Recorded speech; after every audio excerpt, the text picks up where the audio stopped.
Born in 1811, died in 1902.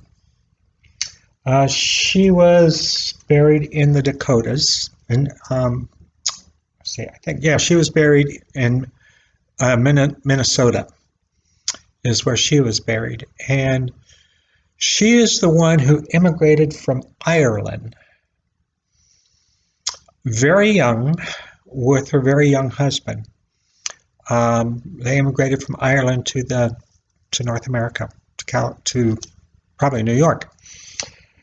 So she must have been an extremely strong woman to pull up roots from Ireland, where her family had lived since the 1400s, and move to a new country. Don't know much about her other than that. So all very, very strong, successful women. Probably dangerous. I know my mom was if I was bad. So today is Mother's Day. So to all you mothers out there, happy Mother's Day. To all you kids, be sure and wish them a happy Mother's Day. Love you all.